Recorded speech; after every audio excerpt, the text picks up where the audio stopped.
Assalamualaikum warahmatullahi wabarakatuh. Berjumpa kembali bersama channel Guru Hebat, channel yang membahas tentang pendidikan dan juga pengetahuan. Kali ini kita akan bahas tentang PPG Prajabatan. Untuk topik kali ini kita akan bahas tentang ini ya teman-teman, program PPG Prajabatan model baru itu sukses atau gagal.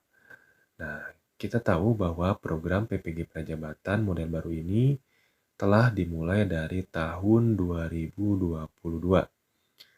Nah, apakah bisa dinilai sukses atau gagalnya program ini? Sebetulnya kita lihat dulu dari beberapa faktor ya. Tapi sebelum kita bahas lebih jauh lagi, kita lihat dulu visi dari program PPG Prajabatan ini.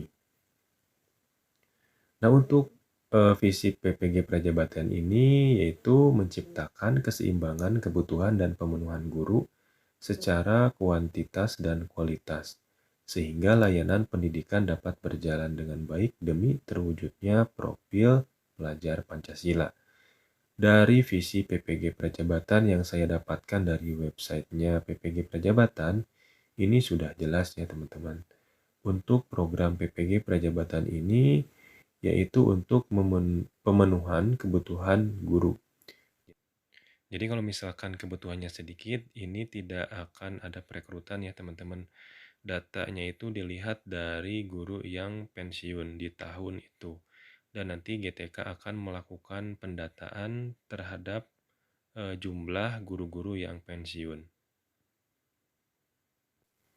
Dari data tersebut nanti ada pengajuan untuk perekrutan PPG Prajabatan sesuai dengan kebutuhannya.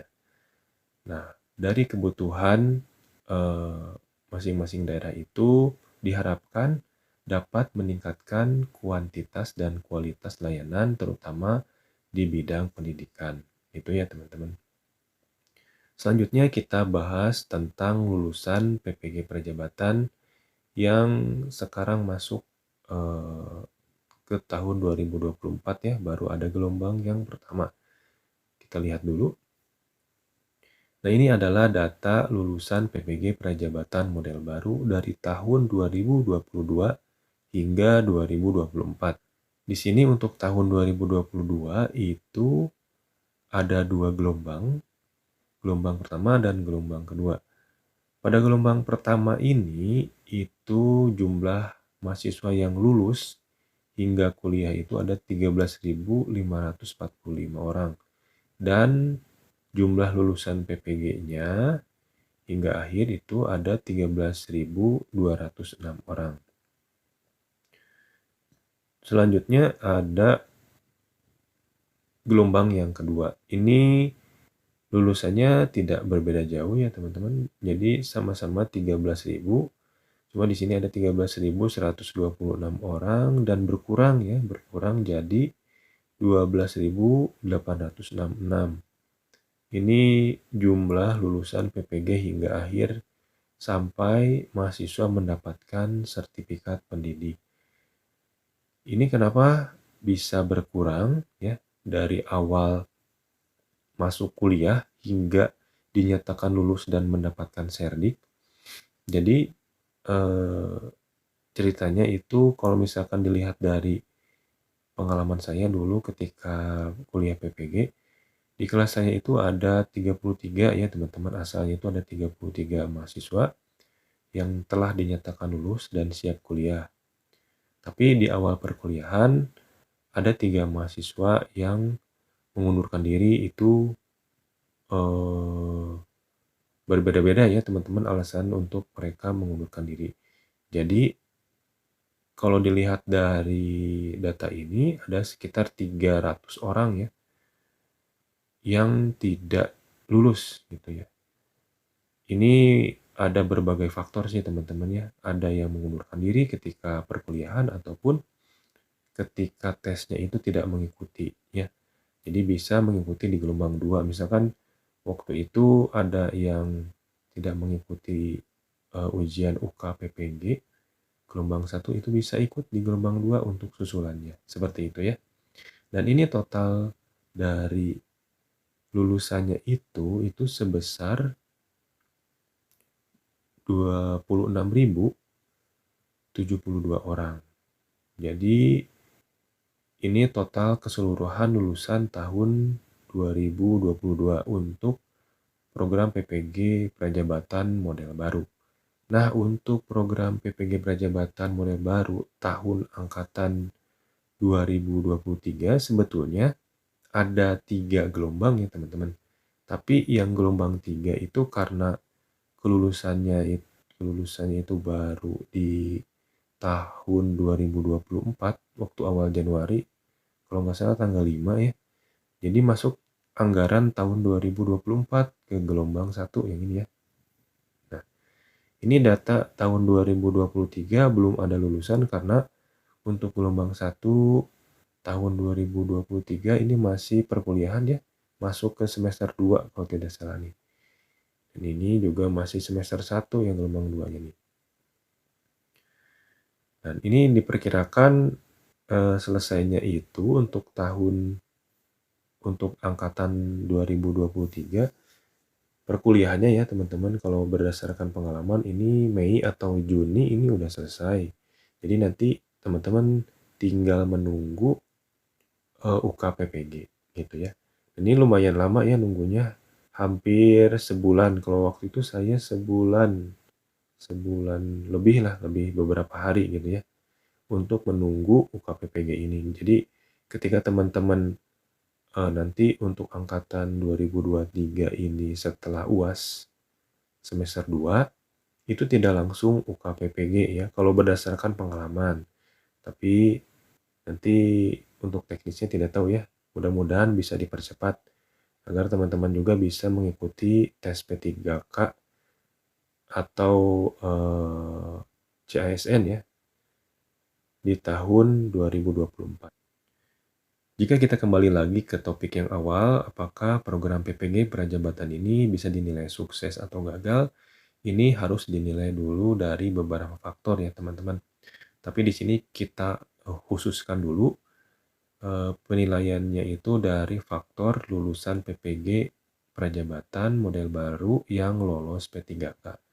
Nah, sebetulnya GTK sendiri ternyata memiliki harapan besar untuk bisa mendukung terserapnya lulusan PPG Prajabatan pada tes P3K 2023. Tapi ternyata lulusannya yang terserap itu hanya sekitar 50-60% saja.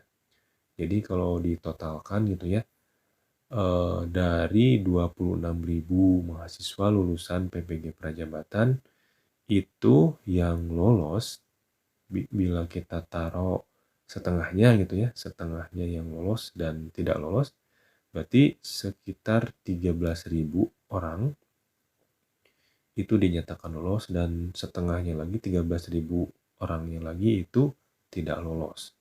Dari persentase ini, program PPG Prajabatan model baru belum dikatakan sukses secara maksimal kalau menurut saya. Jika faktornya itu dilihat dari lulusan PPG yang lolos P3K ya teman-teman. Jadi kalau misalkan dikatakan gagal juga enggak ya, karena ini 50% lebih ternyata yang dinyatakan lulus gitu. Mudah-mudahan nanti datanya itu bisa lebih dimaksimalkan ya, khususnya di tahun ini di perekrutan CASN tahun 2024 yang mana ada perekrutan CASN yang cukup banyak. Itu menjadi kesempatan bagi lulusan PPG Prajabatan. Ya mudah-mudahan juga untuk yang tahun 2023 bisa cepat-cepat untuk buka PPG agar bisa ikut tes P3K di tahun 2024. Selanjutnya ini adalah persentase yang lulus P3K 2023 ya. Ini kita kecilkan lagi skalanya. Di sini ada 40% itu lulus P3K 2023 pada tingkat jurusan dari jumlah total mahasiswa 30 orang. Nah, ini data dari kelas saya ya. Jadi dalam satu kelas itu di kelas saya ada 30 orang dan 40%-nya itu dinyatakan lolos P3K tahun 2023, teman-teman. Jika dikalkulasikan dari setiap jurusan di LPTK saya untuk gelombang 1 dan gelombang 2 di tahun 2022 gitu ya, angkatan 2022. Jadi sebanyak 20 oh, mohon maaf. Jadi sebanyak 282 orang, itu hanya 27% yang dinyatakan lolos P3K. Dan jika dikalkulasikan, tadi saya sudah tampilkan ya, sekitar 50-60% ini lulus P3K dari total seluruh mahasiswa PPG tahun 2022. Data ini saya dapatkan dari hasil pemaparan Asosiasi PPG Prajabatan, teman-teman. Selanjutnya, apa sih yang menyebabkan tidak lolos P3K ya untuk lulusan PPG Prajabatan? Sebetulnya ada dua faktor utama ya. Dua faktor utama itu, ini yang pertama adalah faktor besarnya ya, adalah perang Serdik ya. Jadi waktu itu banyak sekali lulusan PPG Prajabatan yang saling bersaing untuk mendapatkan posisi di daerahnya gitu. Nah, selanjutnya faktor kedua itu adalah gagal administrasi. Ini cukup banyak yang gagal, seperti misalkan nama yang di KTP tidak sesuai dengan ijazah S1 gitu ya. Atau tanggal kelahiran itu berbeda dengan ijazah, KTP dengan ijazah berbeda. Nah, ini teman-teman kalau misalkan datanya berbeda, kita bisa perbaiki kok ya. Jadi dari jauh-jauh hari kita cek-cek dulu data ijazah kita, misalkan nama itu sama nggak dengan KTP. Karena ini akan menjadi masalah dan tidak bisa ditolerir teman-teman kalau misalkan masalah perbedaan data ini. Jadi nanti kalau misalkan ada pengajuan banding, ini akan ditolak kalau misalkan datanya itu berbeda.